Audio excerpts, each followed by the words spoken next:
All right. Good morning. This is Wednesday morning. We can't seem to decide where to show up here. Um, we're just moving into our out of the canon discussion again. Uh, we're sort of moving along as it's presented by John. I think we've all come to the idea that there's real purpose in his selection of how and what information he presented and when. And so we're at the woman in the well, more or less, but we've got to put it into context of the where this stands in relationship to how Jesus is being presented by John. We got to always remember he is the last living witness, and he is saying, "I want you to meet the one I met, and I want you to see the one I saw." As he said in his letter, we touched him, we heard him, we saw him, we experienced him, and we want you to experience him as well. I mean, that is the Gospel of John to me. And so the Greeks, I hate just always referring to her as the woman at the well. I think that's kind of shallow. The The nameless Greeks one. gave her a name. Now, whether it's her real name or not, I don't know. It's Fatina. Photina with an F, and it comes from the idea. Well, maybe it's with a P. It's I, PH. it It's okay, as in photo, which means light. PH. Yeah, Yeah. yeah. So anyway, it means light. And using Rob's little humorous thing, spoiler alert, I feel like that we will see that the sin narrative of the Western church has painted her in a light that is not really who she was or where this story lands. As I started putting her into context and looking at this, I've talked Bob and I have talked some around this at different times coming up to today, and so um, I think we're gonna really come up with something much different, and also as important as John the discussion with Nicodemus that Jesus had. This is the longest dialogue in the gospel, well, in the gospels, period. This is the longest dialogue with a single person recorded, and so has done something really unique with her in this sense. And um, so let's kind of go back a little bit and put her a little bit of context and before we dive into chapter 4, verse 1. But so um, Jesus has been in the temple. He's cleansed the temple with his whip. He has challenged the Jewish worship at that point, which he saw as money changers, um, and so um, and he has then moved into during the Passover to do signs and wonders, and those signs and wonders is what brought Nicodemus to him, and because Nicodemus had been watching from the outskirts, I would say, and Jesus may have even noticed him out there, um, listening and watching as he was moving through the people at Passover. And what is really interesting to me is that there was a way it's set up like all the others, and the Pharisees were keeping counts of baptisms. So the Pharisees were becoming they were trying to undermine him. They were playing social media against John the Baptist and Jesus, trying to get the people to pick sides. And Jesus was kind of, I think, frustrated with this. And in my language, he was sort of pissed off.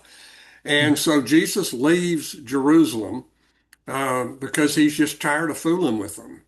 And I mean, of course, we know that this is a long fooling with that's going to take place here as they dance back and forth and they send their envoys and all of the stuff that goes on between them until the resurrection of Lazarus, and they determine we're going to kill him now.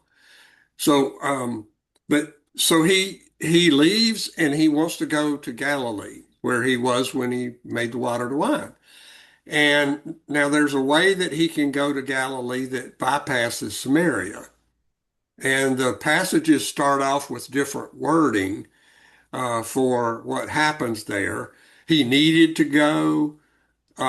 He uh, dec- or decided to go, or but as I looked in the Young's literal translation, it uses the word boheving, um, behoving. I mean, behoving.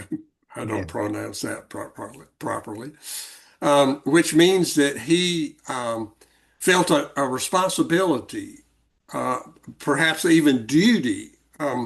This was a deliberate decision to go into Samaria. So that rings really powerfully of Jesus being led by the Spirit to go there. So this encounter, which is very different from Nicodemus coming to Jesus, Jesus is seeking Fotina out. She is a doorway to the Samaritans, as we will see as we move through the story. But he deliberately makes a decision to go to, I would say, the forbidden land, um, and to and so if we see that deliberate nature that he set his face to do this, then I think that sets a real different tone coming straight out of the gate with this, out of the canon, as always reminds us about where this story is going. So, what guys, what do you see? They didn't do temple worship, the Samaritans. Well, they He, did. Historically, they had a temple on their mountain. How's it but pronounced? Gezarene, right, Gezarini. they weren't Judeans. It was not Jerusalem No, but that they they had their own hearkened to. mountain and they built a temple on the mountain. And 150 years from this moment, the Jews went and destroyed it. They Right, well, tore it down block by block, stone by stone. A that's all hatred. I was pointing to is they didn't really were of the same broad ethnicity and broad history, but things had they had drifted very far from the Judeans. And this is again master of the obvious, but he was in almost enemy territory there. It's very interesting that as we look through history, all people groups try to find a way to worship. We find Hmm. temples in all kinds of societies. The consistency here between the Samaritans and the Jews was that they were children of Abraham, Yeah, and in fact the well was Jacob's well that he had given to his son Joseph, who we know of, and this at one time was a piece of ground that belonged to the very direct descendants of Abraham. I mean, Israelites. exactly, the Israelites, who, by the way, were not Jews at that point. Right. And The- so here we have a sect, if you will, a denomination would be a more proper current term of people worshiping Yeshua or worshiping Jehovah. I mean, they they're finding a way to worship, which is consistent through all people groups that I know of. And they're worshiping the same God that the Jews are worshiping. And in that sense, this could be the first shot across the bow of the later struggle of inclusion of Gentiles I under I under Christianity, I think Dale's because probably going to do a really they were go ahead. outsiders, not altogether unlike Gentiles. I think Dale's going to do a very good readout of that being the exact case. I think you're right on, and Dale's talked with me about that, and I think he could probably do it more eloquently than I can.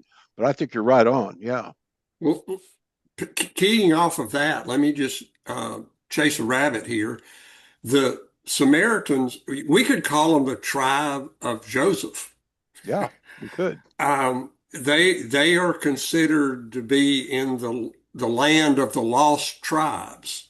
Mhm. And there's a lot of history here. And the Samaritans were Hmm. uh, only kept the Pentateuch, the Torah, the five books of Moses. And they didn't embrace the Psalms, the Judges, all of this other. They didn't embrace any of that. They stayed strictly as worshiping within Moses' presentation of God.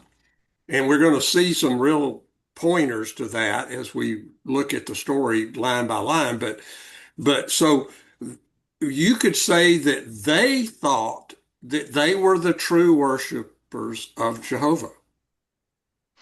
You, And they saw the Jews as having strayed into all of this other teaching and these other things, and they saw themselves holding to the gospel. They were the remnant of those who actually worshiped God on in the way that God wanted them to worship, and they saw the Jews as deviating from that. And of course, the Jews saw them exactly the same way.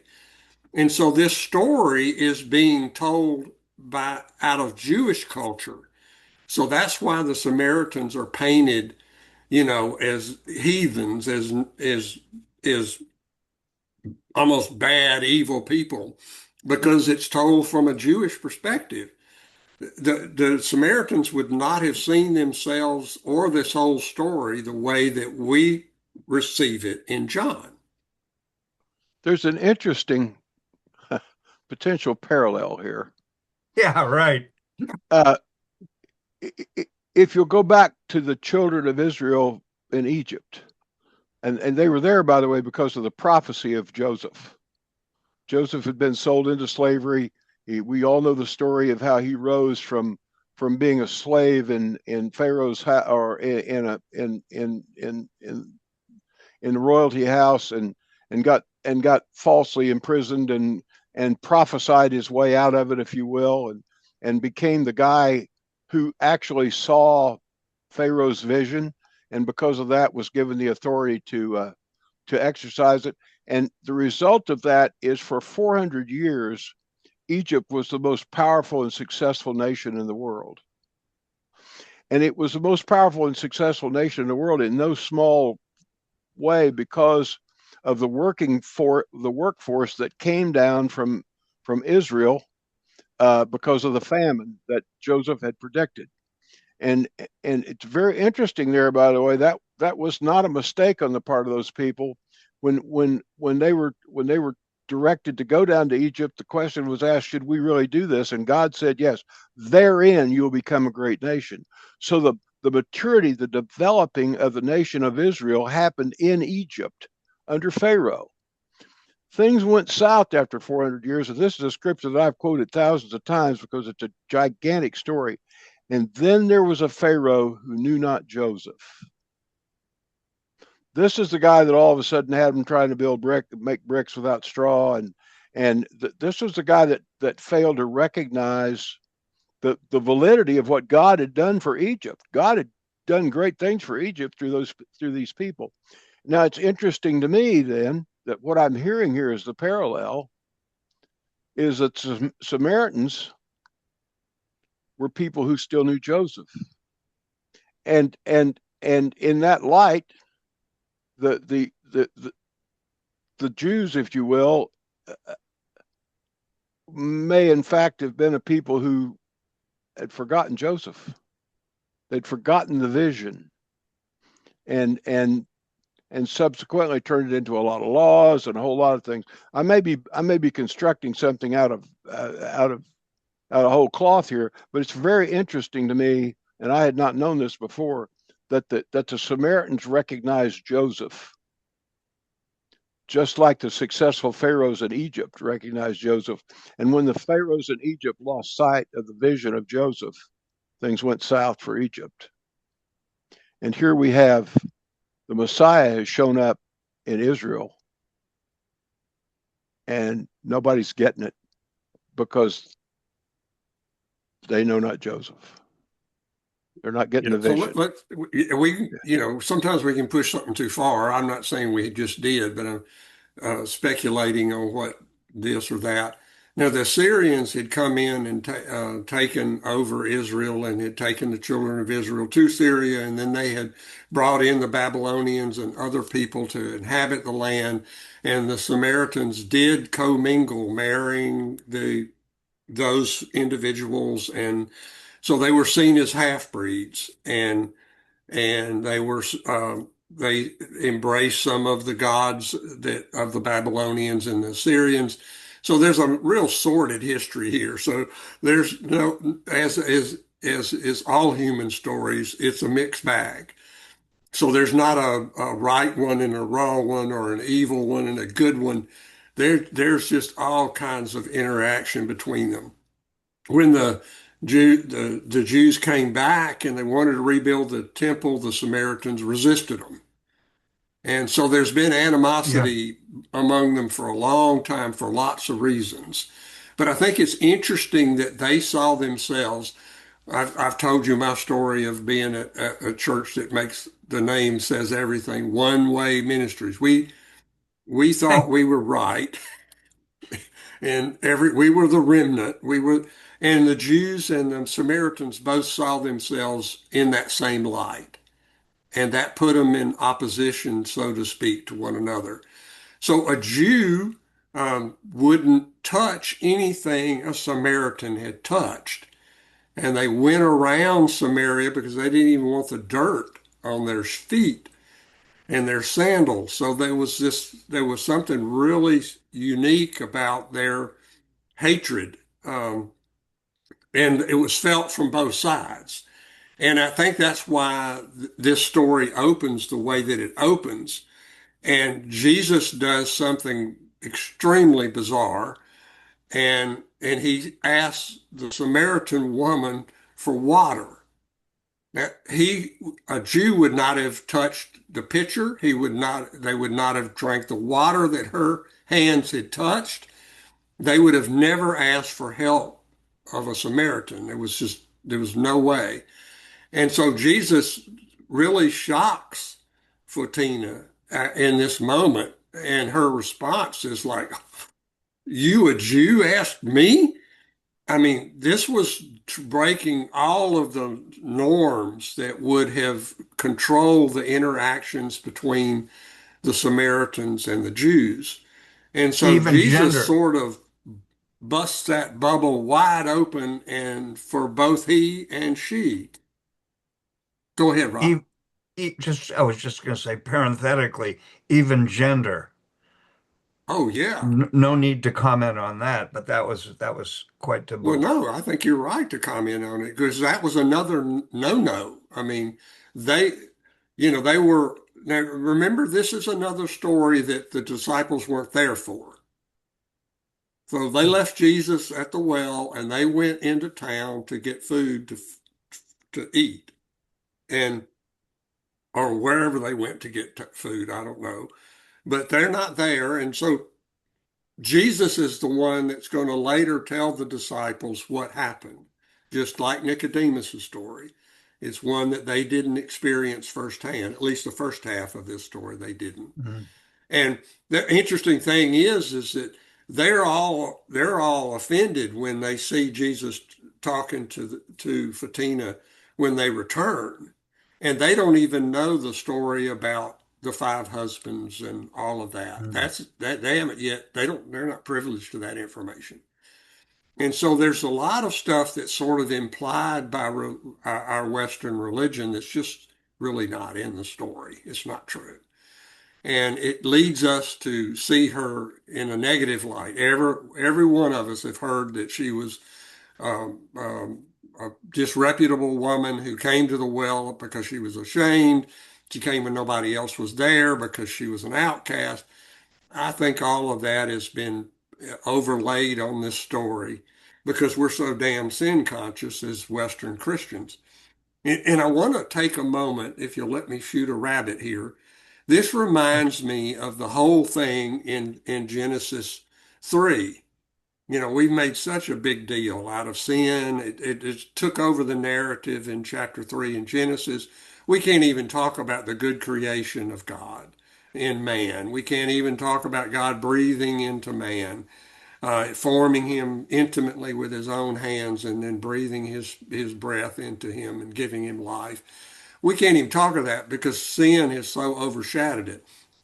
Well, I want to remind you that in this conversation that God cursed the serpent, he cursed the ground, but he never cursed Adam and Eve. Now, we've been told that he did, and that God couldn't talk to them. He couldn't be in the presence of sin. God is too holy. We've created this narrative. It just isn't there. And this is the second time in Genesis where God is speaking to God. At the end of chapter 1, God says, "Let us make man in our image and likeness." Who's God speaking to? Well, he has to be speaking to the Father, the Son, and the Spirit. The Trinity is having a conversation, and it's recorded there by the Jews themselves. I find that really interesting. And in chapter 3, verse 20, they do it again. God speaks to God, and he says, "Now man, Adam, has become like one of us and knows the difference between good and evil." Well, who's he saying that to? If the Son and the Spirit aren't the ones he's talking to, who is he talking to?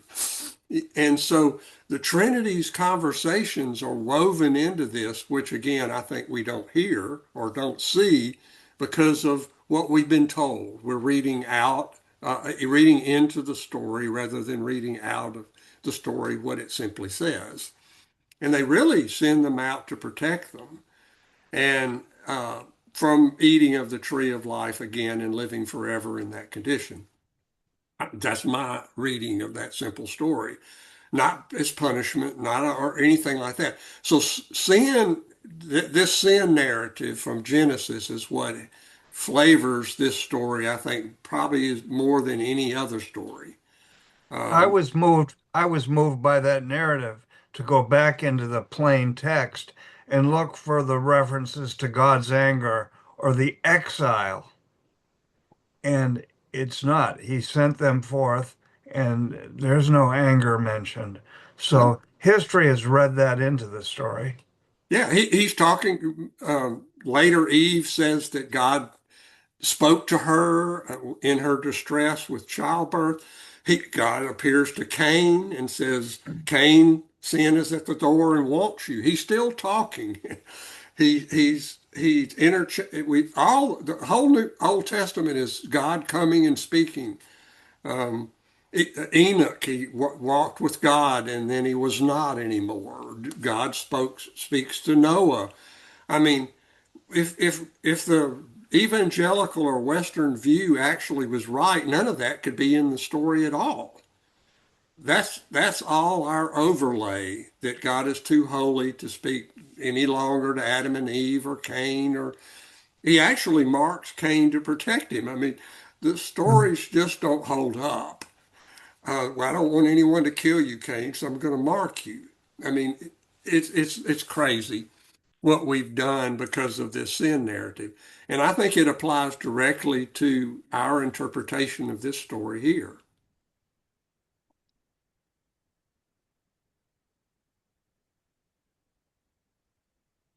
Okay, I'll go on. Y'all are waiting on me, I think. All right, so so He's gone far outside the walls of Jerusalem yes. here. So this whole thing is this whole uh, dialogue is forbidden. I mean, need to Mhm. understand that. And so her response to him is, um, why you as a Jew would ask anything of me, and that's both a reference to gender, it's a racial reference, an ethnic reference, it's all kinds of stuff interwoven into that, and so she's really, you know, is aware of the cultural break that just took place. And she doesn't understand. I think we can get that as well as Jesus is responding to Nicodemus's unasked question. Jesus has just now sent her reeling because he's done what she can't understand how he could possibly do. And of course, she's in the natural. She said, you know, you don't have a rope and you don't have a bucket. In other words, you wouldn't drink what I draw. So what is this that you're asking me for water? This makes no sense to me whatsoever. She's purely thinking of the well and the bucket and the rope and all of this, just as Nicodemus was saying about re entering into his mother's womb. They're not hearing the spiritual story, they're in the natural story. And so what Jesus is saying to them actually makes no sense to them whatsoever. And if we can see that, then then here around verse 12 or so, we get the reference to Jacob. She brings it up. This was the well that Jacob gave us, um, uh, and that was from Joseph's and so forth, and our cattle, and it has all this history for us. And you know that it was an oasis, in essence, the well was, and the city would be built around it, and the commerce and everything would be around water in dry land. And so it was really a significant event here. And there are other stories. Maybe we don't want to shoot them, but there's three Old Testament stories of Abraham's, not Abraham, um, um, help me, Jacob sending his servant to get his son a bride. Um, uh, when Jacob comes to get a bride himself, he meets Rebekah at a well, and Moses meets his bride as a well. These stories, these encounters of women, wells, and men has a lot of history if you're only looking at the five books of Moses, which they only looked at. So this had deep significance to her, more than we, non-Jews, non-Samaritans would ever think about. And so that's where some of her confusion comes. And then Jesus does to her what he did to Nicodemus. He says, now, if you knew the one that was here before you, the gift, the grace that's present to you, you would ask me for water. And he says, and the water I would give you would be a water bubbling up, a cistern of water. And he then switches from water to eternal life, and he puts an equal marks behind them. Now, I think it's significant to realize in this moment that he has offered her water freely in her current state. Just as he was telling Nicodemus his origin, he's speaking to her in a similar way. And so he's speaking to the Jews through Nicodemus, and he's speaking to the rest of the world through this woman here. She is a gateway, a doorway into this world. And so he's made the transition here from natural to spiritual. This water represents eternal life. And if you just ask me, I'll give it to you. And of course, she's still in the natural. Well, oh, you mean if you give me this water so I don't have to come here to this well and do the work of dropping my bucket 100 feet down and hauling up, 30, 40, 50, 60 pounds of water, and then carrying it back to the village. She's still not seeing it, just like Nicodemus. What are you talking about? How can this be? And he's so it's there's a lot of parallels there. Do y'all see what I'm talking about? And then he says, go get your husband Yeah, and come here. yeah. Go get your husband and come back. And so again, if Jesus has felt compelled uh, to go, I mean, deliberately goes to meet this woman at this well, I think he knows already about Obviously, he does. We get that a verse later, but he already knows who she is. She knows her history. She knows everything. He's responding to her in a way that would open her up. And so he just simply he defers to the culture. The culture says that you speak to the household through the head of the household, which would have been man. But yet he's speaking to her. He's already revealed something that he's really not even revealed to Nicodemus. In fact, he'll say more to Fatina than he ever said to Nicodemus if you look at it in a personal evangelical sort of way. Um, and so he has this prophetic insight now about her, and so he just presents it. Go get your husband. And what is her response? I don't have a husband. Well, what does Jesus say? Now this is hearkening back to the lie of this story. She says, "You're right. I don't." And Jesus, he acknowledges her honesty. So this isn't some sinning woman who has no character, no anything.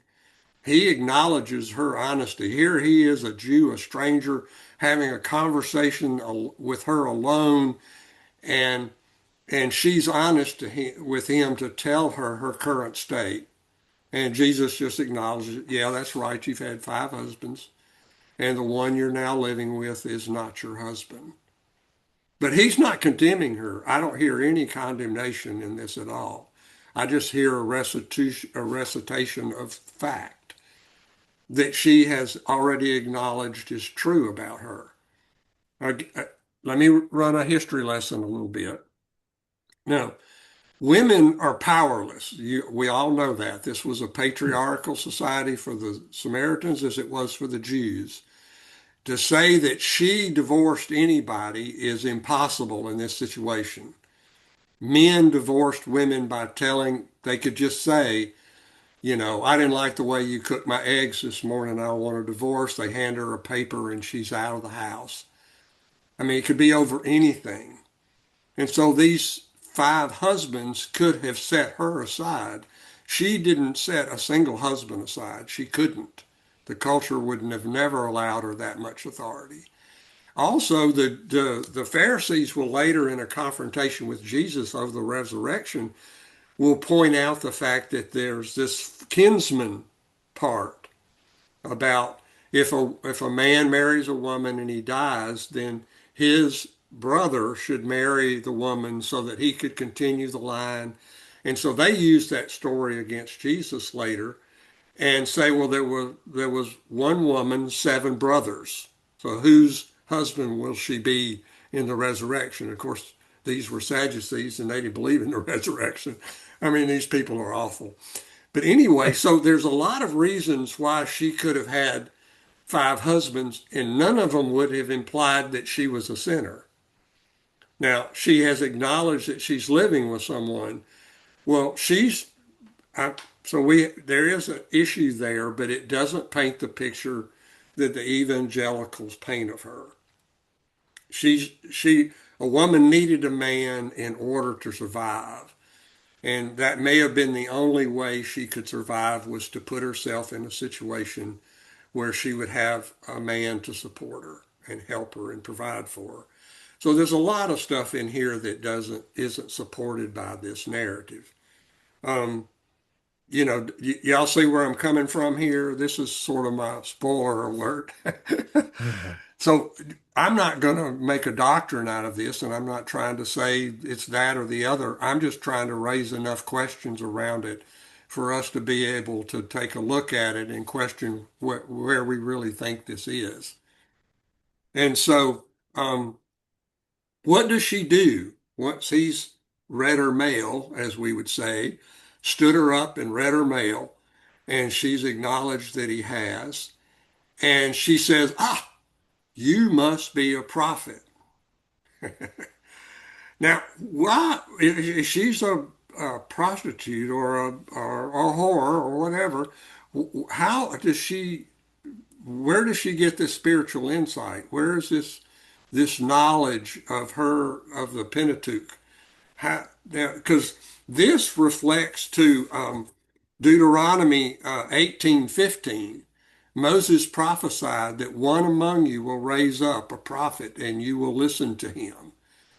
And she is already saying, whoa, are you this prophet that Moses? So she knows her scriptures.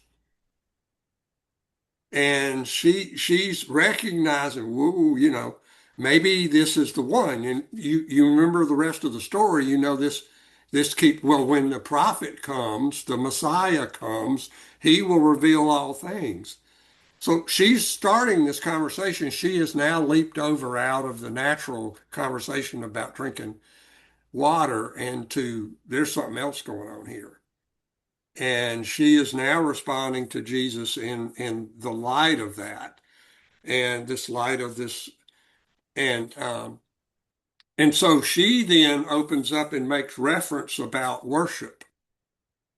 You Jews, you talk about worshiping in Jerusalem on the Mount, and we worshiped at the Mount Gerizim, where our temple was.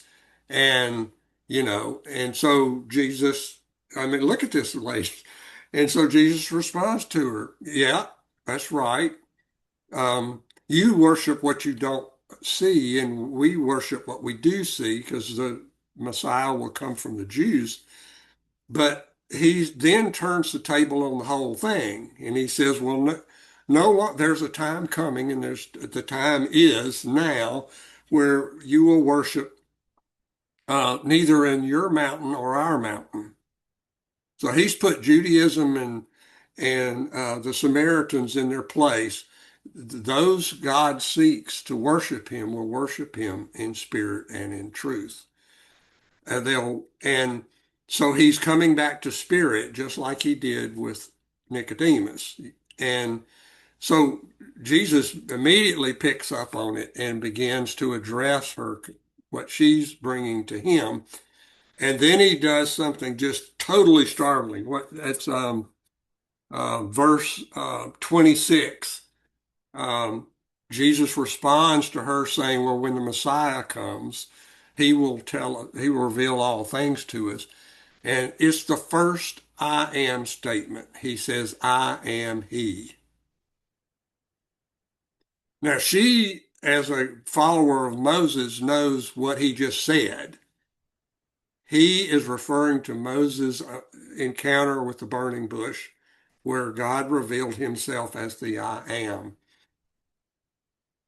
Now, he didn't reveal himself this way to Nicodemus. You understand? He revealed a tremendous amount to Nicodemus, but he's revealing even more intimate things here with Fatina.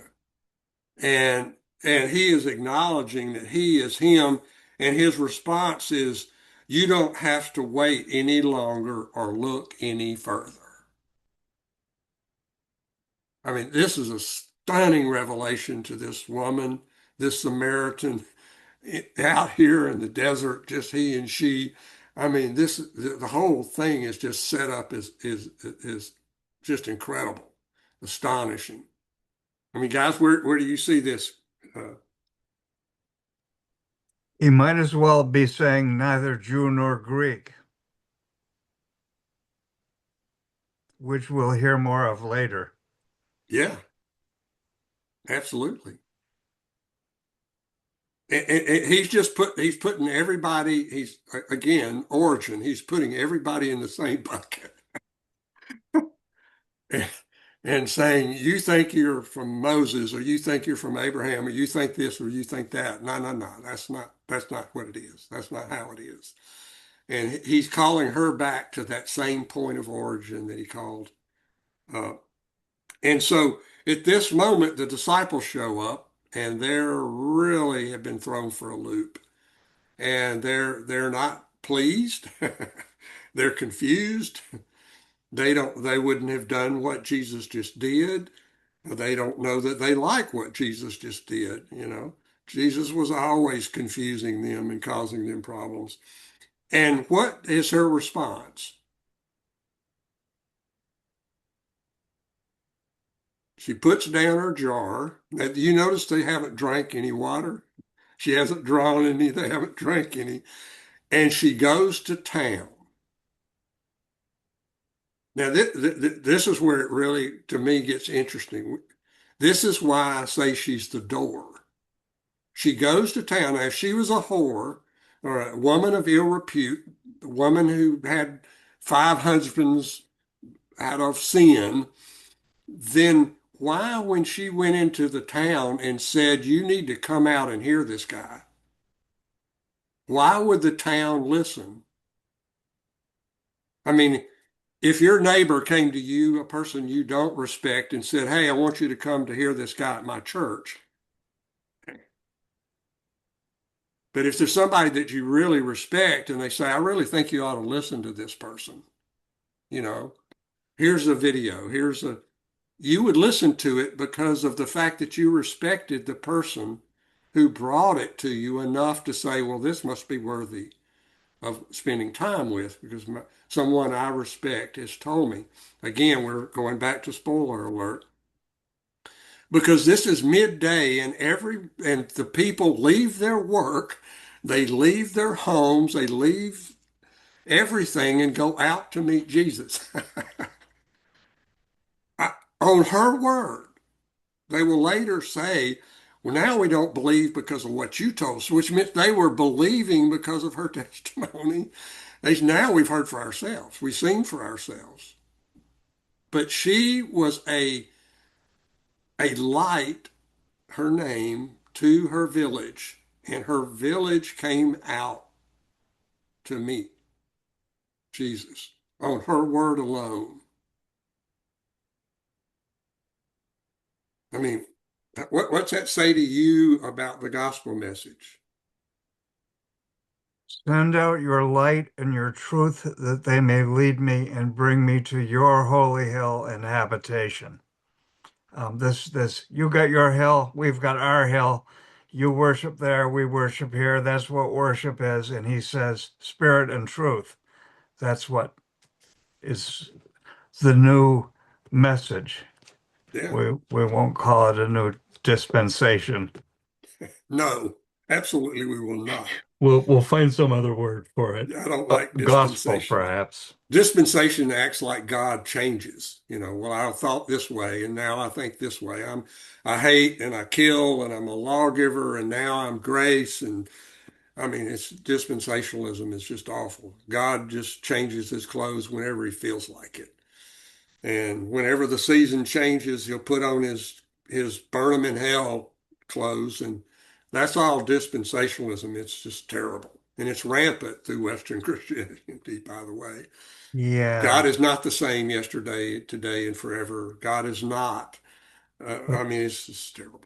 A lot of the problems they had amongst the different lineages of the one Semitic people were about location of and worship tied to location, the Baal and Judea, and of course the Judeans had been through the Babylonian exile, and that sort of reshuffled the deck. But it's, your mountain versus our mountain, and he's saying spirit and truth, that it's some kind of universalism he's pointing to, which really changes the focus, and this is what sets that in motion. Now, as John is writing this, there either isn't a temple at all anymore, or there's just about to not be one. It's maybe somewhat arguable, but the whole thing about temple worship is out the window, even for the Judeans, even for those Jews. They had to go to the Yeah, um, synagogue model. yeah, They didn't have a temple anymore. yeah. So things are The changing Romans in the did to world. the Jewish temple what the Jews did to the Samaritan temple. Yeah, And that's right. By the right. time John is writing, neither one exists. So yeah, turnabout is fair play. Well, I want to cross-reference. Bob, I'm sorry. Go ahead. Jump in. You're muted, by the way.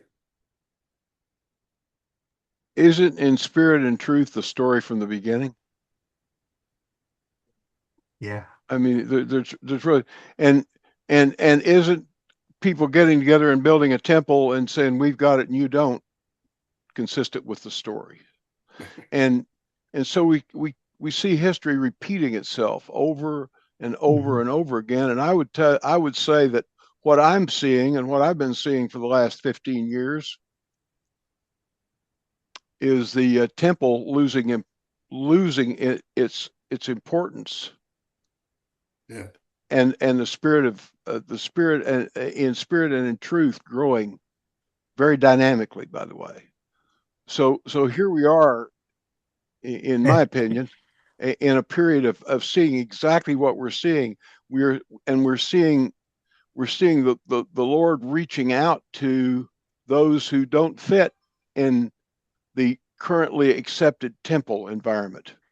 Uh, Go ahead, Rob. Jesus is going to drop his own spoiler alert in a few short chapters when it comes to Yeah, Spirit of Truth. yeah. Yeah.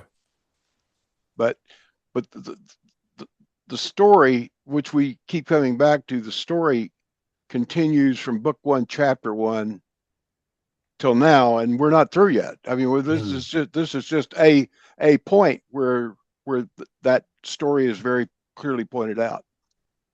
And look at this as we move into this the harvest Jesus is fixing to talk about.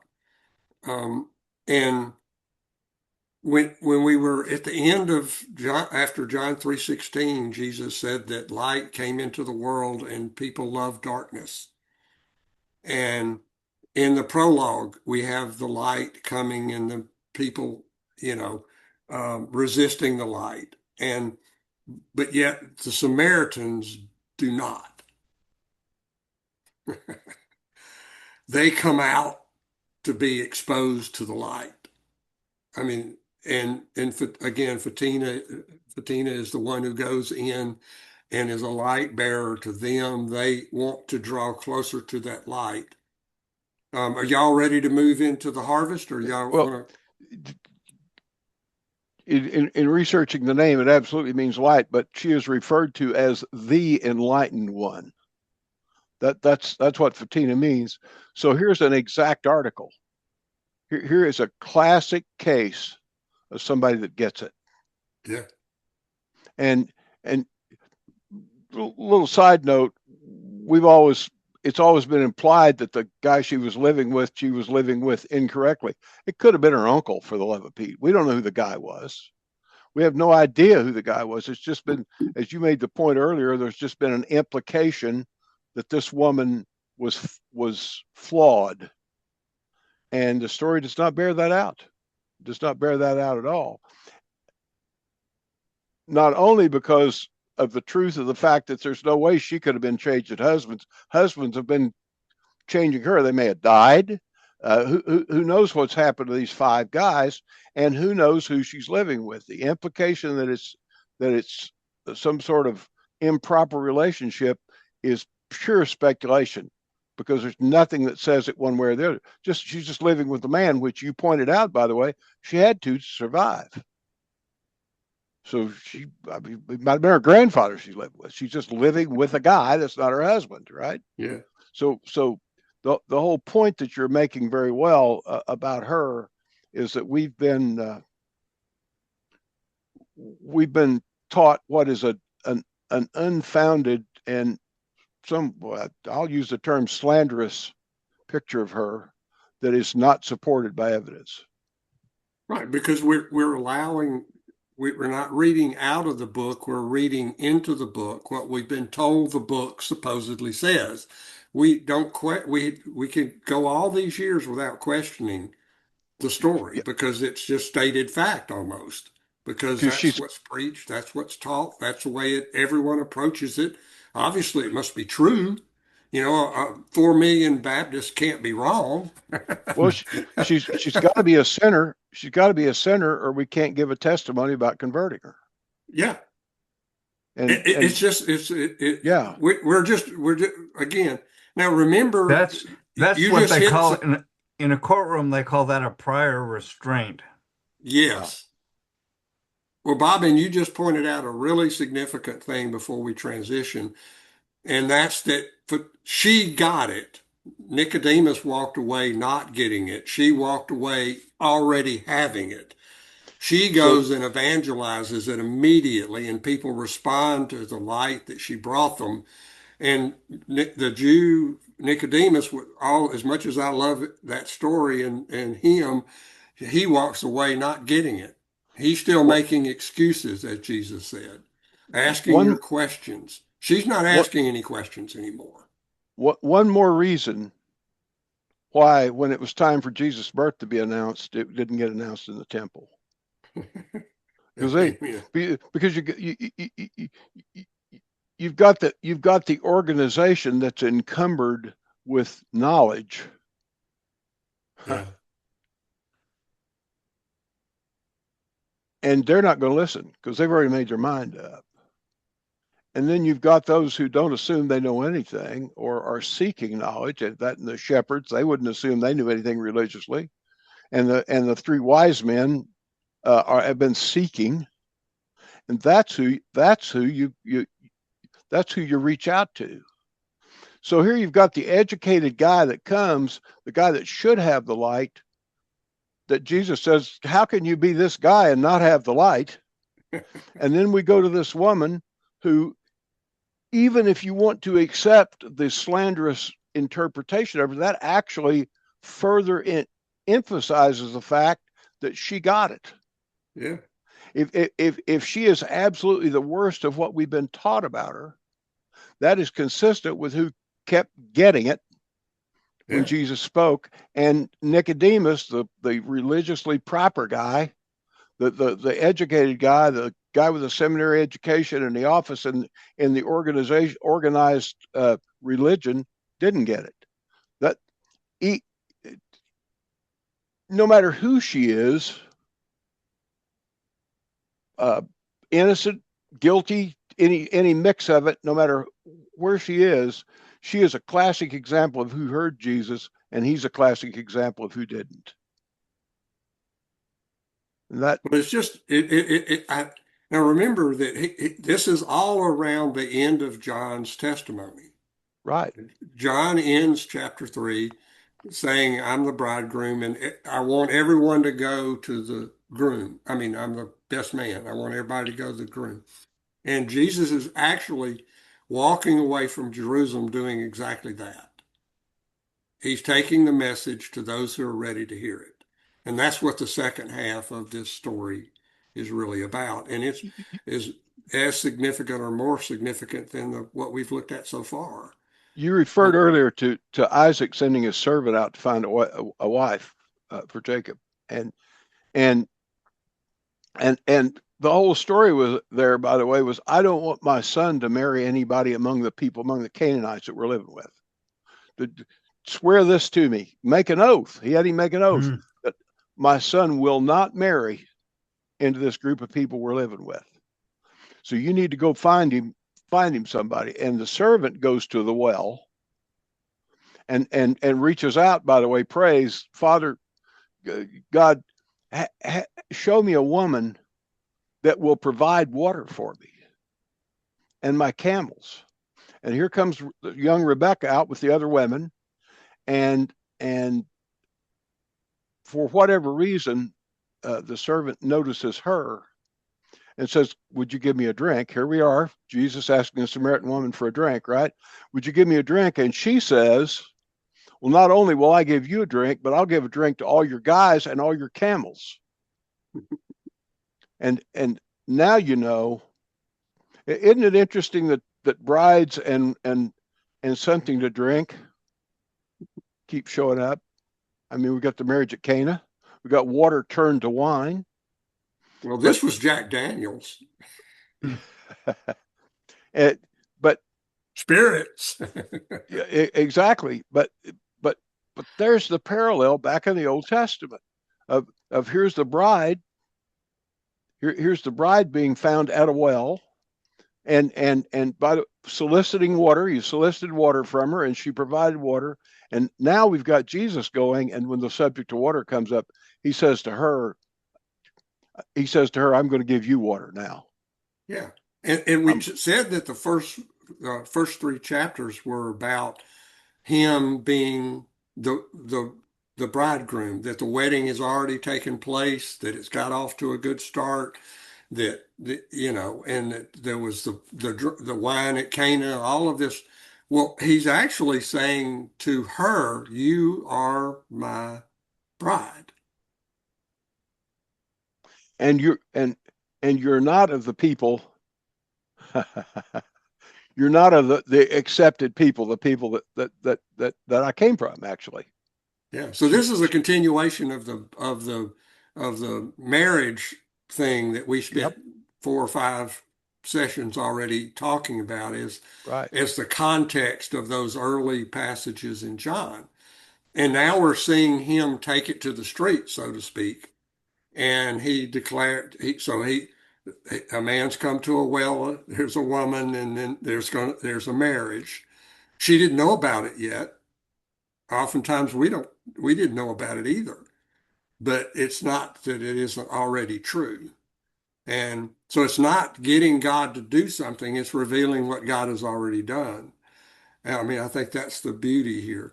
Well, we're running a little longer. Let me jump into this little closing, and we won't go too deep into it. But the disciples come back with food, and Jesus, acts like he's not hungry. And they said, "Will somebody bring you food or something?"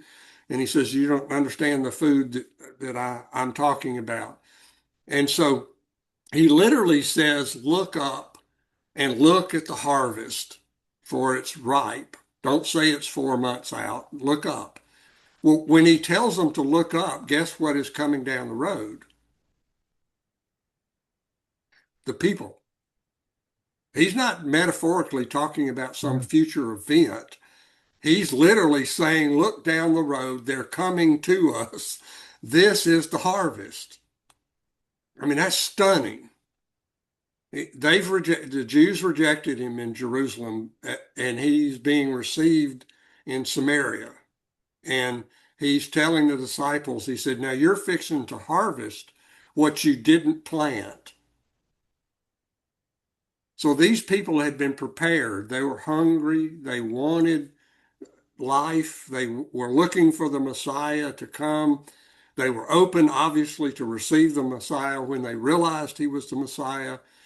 They were going to, so Jesus agrees after talking to the people to stay in Samaria for 2 full days.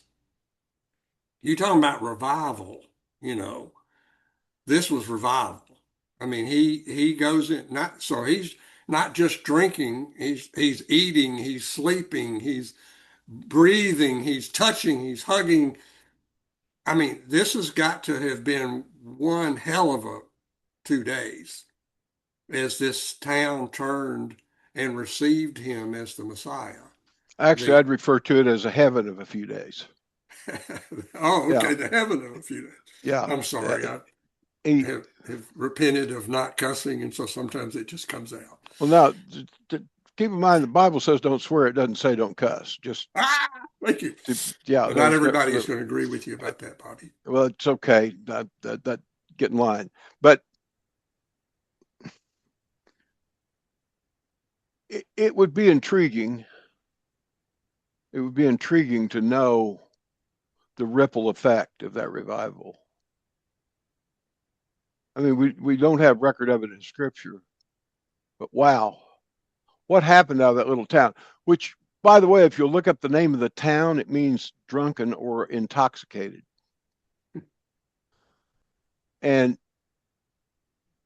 They're don't be not drunk. drinking Jack at this point. They're Don't drinking be drunk spirit on don't be and drunk on truth. wine.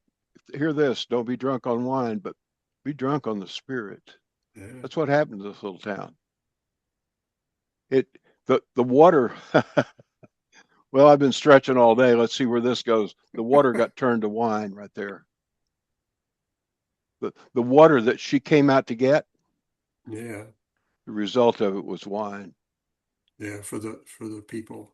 Yeah, And yeah, I mean, she's known as the evangelist to to the Nero's. pagans. Yeah, to Um, Nero's daughter. She is known as evangelizing Nero's daughter. yeah. Absolutely. So, and she's martyred according to Yeah. the early church records. Yep. Threw in a Um, dry well. And so it's incredible what the currents of this particular story. So no matter where we actually come out with her, I think it's significant to see in context what it meant for Jesus to deliberately go through the lost tribe of Joseph to Jacob's well there. I mean, this is huge in the context. Now he leaves them, and goes on to Galilee, to Cana of Galilee, where the water had been turned to wine. because Um, he's got it, because they've got it now. They yeah, they're now hearing the direct message, which is exactly what he told her was going to happen. well, it's So like he didn't. the Gadarene who he delivered from the demons. Jesus tells him, "No, no, no, you go back to your village. Don't come Oh with yeah, me." because you've got it. He was sending them out. In fact, that story, when Jesus returns to there, it's the feeding of the 5,000, or Yes. that Four happens, 4,000. or 4,000. Yeah, 4,000, but you're because as right. a Yeah. result of that, the demonic man being delivered and going and telling his community about it, they come out when Jesus returns. So So so there is an Jesus, exa- there go is an ahead. example in that case of a seeing outcome from him doing the exact thing he did with her. We don't know the outcome of that, what happened there, but over in the Gadarene, we do know the outcome. We do Yeah. see outcome. Yeah.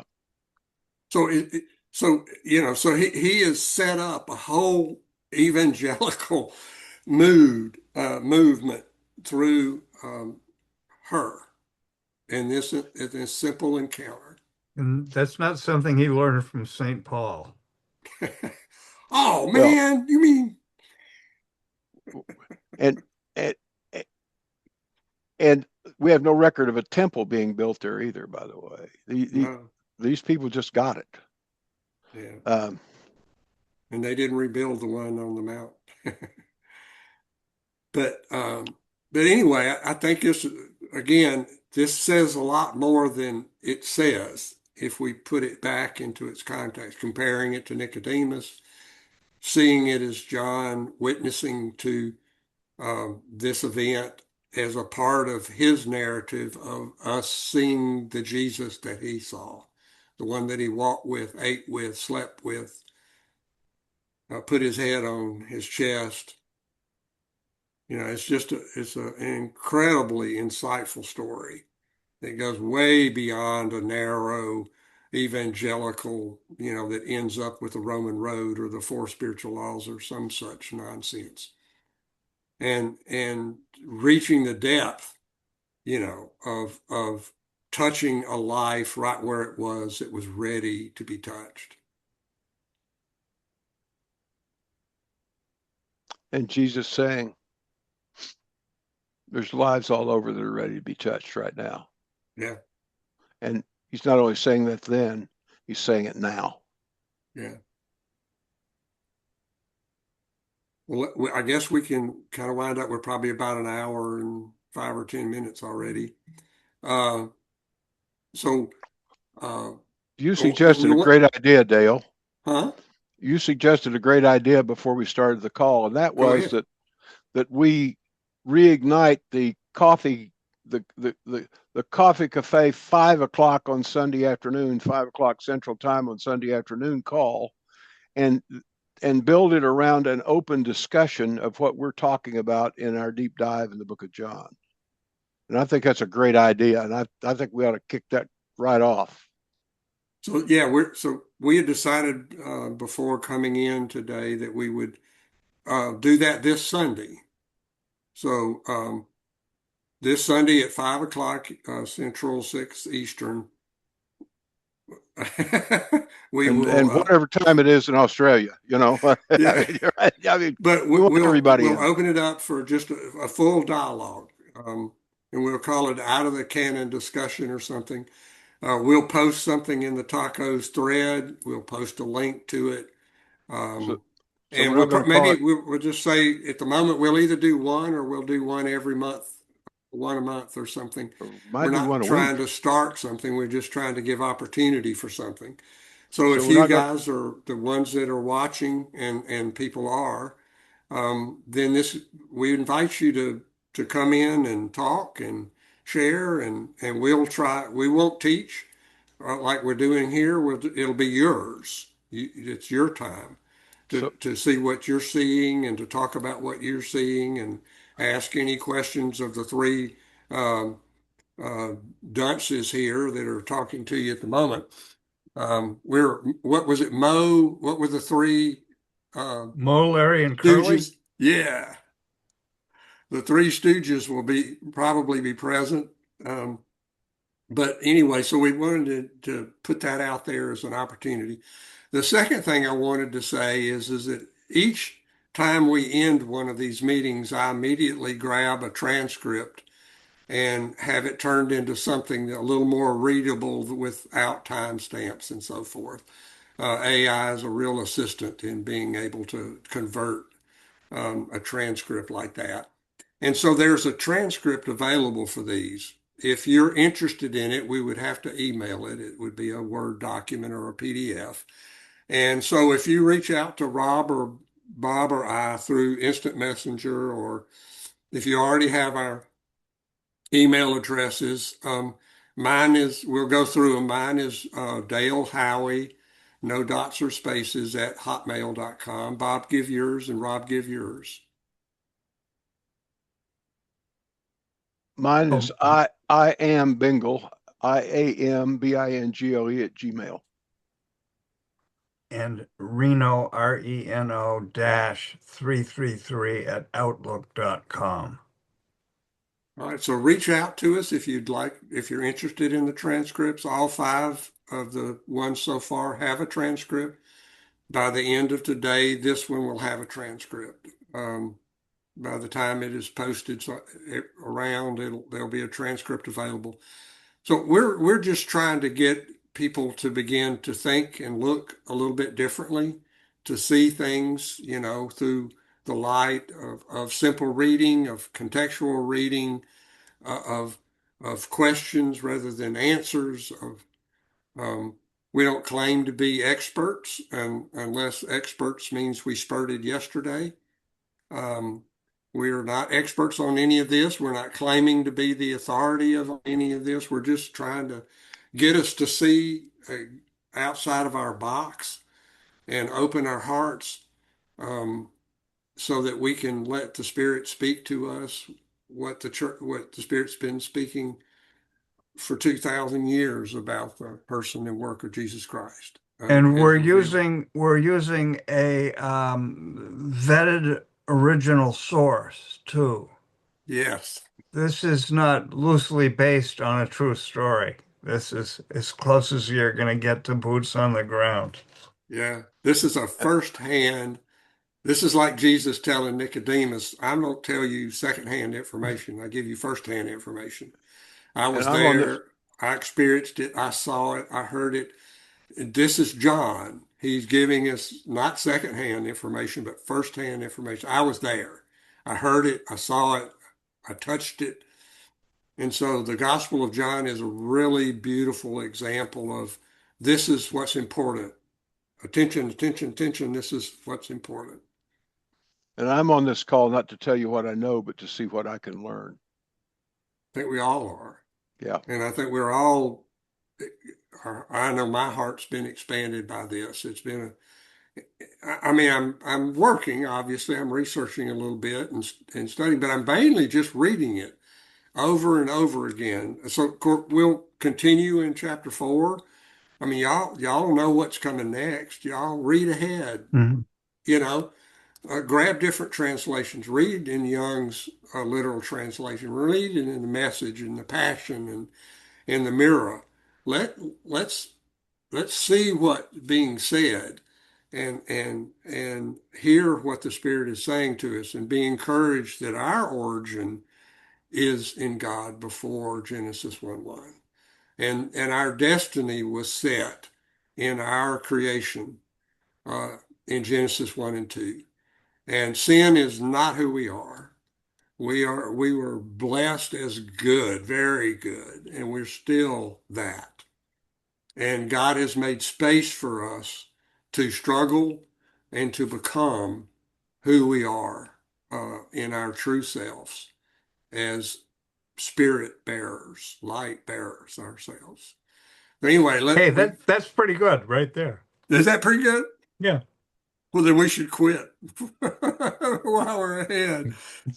All right. Well, I'm going to stop this and thank you guys for joining us. And we look forward to seeing those of you who would like to come on Sunday night.